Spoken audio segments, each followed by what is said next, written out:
السلام على أشرف الأنبياء والمرسلين. رب اشرح لي صدري ويسر لي أمري واحلل عقدة من لساني يفقهوا قولي. The best day of the year are guyyoowwan caaloo ta'an guyyaa waggaa keessa Zulhijjaa guyyoota kurnan Zulhijjaa waan itti arbiyaa leenjisa quraana irraa kan fudhatame jiruuti rabbii waliin dabarse kan jedhu presenteeshiniin kun qophaa'e.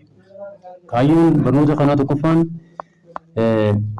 to exploring what makes Zulhijjah such a special. Maaltu sadarkaa Zulhijjaa ol kaasee fi ji'a kabajamaa keessa ta'uu isaatii fi akkasuma ammaas ibaadawwan addaa kan guyyaa Zulhijjaa keessa nama barbaachiftu nama hundaaf maal hojjetamuu akka qabu fi akkasuma ammaas Zulhijjaa tana ji'a addaa ta'uu isaa sitti agarsiisuuf. Kanaaf bu'aan asirraa argannu immoo dhoomuroota keenya irratti maaltu Zulhijjaa adda taa'e isaa maaltu jedhamaa maaltu hubatamaa takbiirtaa irratti fi ammaas si kalaquudha gocha Zulhijjaa keessa jiru. Starter namni jalqaba tokko what are four sacred months al-ashhur al-muharram in Islam. Ji'a akka islaamummaatti jiini kabajamaan afurin kun kan gaafiidha.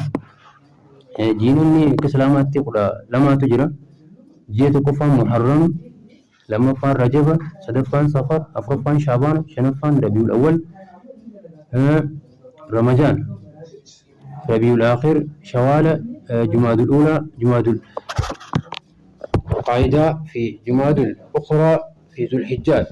Zulhijjaan ammoo ji'a umraati akka islaamaatti akka lakkoofsa hijiraatti. Kanaaf kana keessaa afur ji'a ashurul muharram ji'a kabajamaa season of mercy yeroo rahmataati. Kanaaf akkuma darbee turetti jiini kabajamaan kan musliimoonni miiliyoonaan lakkaamu duniyaa tana keessatti imala isaanii addaa ittiin taasisan hajji ittiin godhan wanti inni beekamuun maal beekta waa'ee hajjii irraa jiini Zulhijjaa yeroo addaatti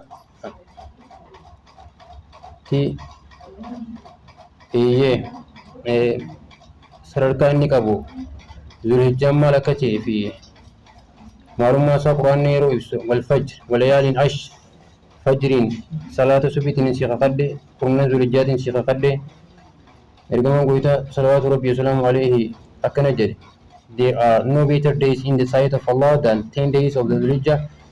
Guyyaan caalaa ta'e inuman argamuu je rabbiin biratti kurnan Zulhijjaa kana irra hadiisa Ibn Hibbaan gabaase keessatti. Asirratti critical question gaafii qaxxaamuraa tokko kan gaafadhu guyyaan Zulhijjaa kun guyyaa Ramadaanaa irra hin caalaa?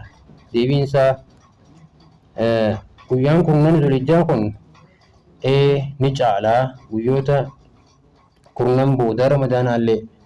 Haa ta'u iyyuu malee jiini Ramadaanaa halkan isaa haa caalu malee guyyaadhaan ammoo kan caalu guyyaa kurnan Zulhijjaa kana.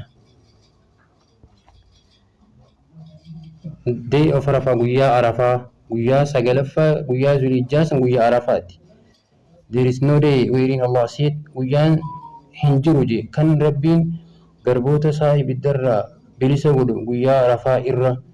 Dhugumatti guyyaa san ni dhiyaatan rabbiin ammaas ni dhaadataan maleekotti laala gabroota kiyya jee hadiisa muslim keessatti ibse. Kanaaf barbaachisummaa hadiisa kanaa ibse.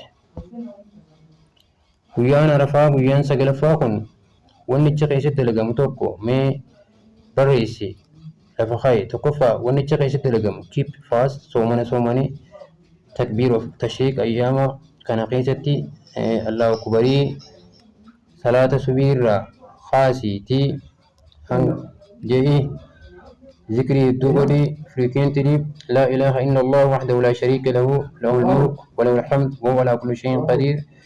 دعائي الداماس أقربيني بالدجان من رابليس سيقول قرأيه guyyaan kurnaffaa zulhijjaa sana immoo guyyaa day of sacrifice guyyaa wareegaa fi guyyaa iidaati. Guyyaan kun guyyaa guddaa rabbiin biratti guyyaa iidaati, guyyaa qurbaanaati, guyyaa gammachuuti, guyyaa nyaataatii fi guyyaa takbiirtaati.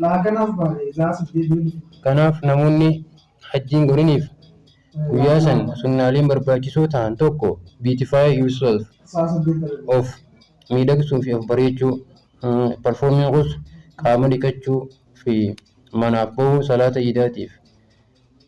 Guyyaa san irratti soomana dhabuudha. Guyyaa iidaa san irratti soomana fi delay breakfast soomana hanga iida salaatu tursiisuudha. Eegana ammaas dirree bakka mul'attu lafa bal'ootti baanii salaatu. Dubartoonni lafa salaataa deemtee akka ittiin gooti salaattu gama salaataa deemu fi yeroo deeman karaa irra deebi'uu dhabu karaa garaagaraatiin deemuudha. Takbiirtaa sagalee ol fuudhanii jechuu fi gammachuu musliimoota addunyaatiin gahuudha. Taqabbalallahu minna wa minkum. Kanaaf check point wanti mirkaneessuu qabdan guyyaa arafaa kanarratti when the day of arafaa guyyaan arafaa yoomi gaafiidha. Guyyaa 27ffaa ramadaanaa, guyyaa jalqaba zulhijjaa, guyyaa 9ffaa zulhijjaatti. Kanaafuu deebiin sirrii guyyaa 9ffaa tun guyyaa arafaa jedhama. Write a sentence below to correct the mistake in each one. Hima addaa barreessi. Hima kana mee sirreessiti. Maaltu guyyaa zulhijjaa kana guyyaa addaa godha?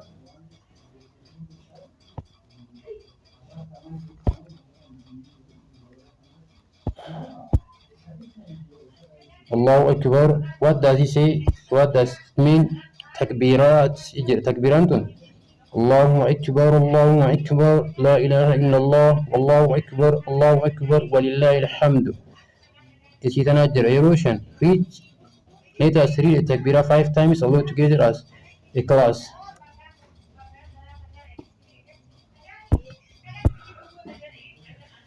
Zikrii jira. Zikriin tokko Quraanaa fi zikriiwwan ta'ani. Maaliif guyyaan caalaa ta'e rabbiin biratti hin jiru?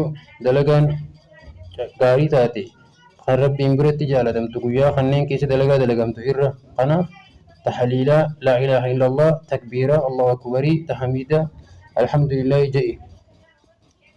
Fasting amma soomanaa jira. Ergamaan guyyaa salawaatu rabbii soomana ture guyyoota seenan zulhijjaa kana guyyaa al-ashuraatii fi guyyaa sadeen baatii hundarraa hadiisan isaanii gabaase. Zulhijjaa keessa to-do listiin wanni hojjechuudhaaf karoorfachuu qabdu. Days guyyaa takka hanga 8tti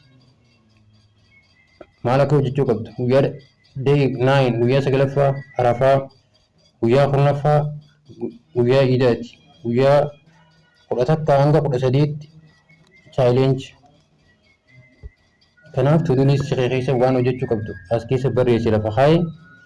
Guyyaa takka hanga 8tti zikrii hedduu gochuu, keessattuu tahliilaa, takbiiraa, tahmiidaa manatti, magaalatti, karaarratti soomana hanga si danda'ametti soomanuu. Guyyaa 9ffaa irratti soomanuu, takbiirtaa ayyaama tashriiqii salaata waajibaa booda ja'amu jechuu, zikrii jechuu irra deddeebitee laa ilaaha illallah wahdahu laa shariika lahu lahul mulku wa lahul hamdu wa huwa alaa kulli shay'in qadiir jechuu. Du'aa'ii godhachuu keessattuu yaa rabbii dajjal nam jalaa bilisa na baasi jettee. 10 days guyyaa 10ffaan ammoo guyyaa iidaatti, guyyaa sunnaalee iidaatti raawwatan. Kanaaf yoo qabeenya qabaattee qurbaana guyyaa san wareega godhe qaali. Eeganaa wal namaa waliin maatii ollaan namootaan qooddadhu, gammachuu facaasee zikrii heddummeessi. Guyyaa sadeen ayyaama tashriiq, guyyaa nyaataa, guyyaa dhugaatii, guyyaa gammachuu, guyyaa zikrii hedduuti.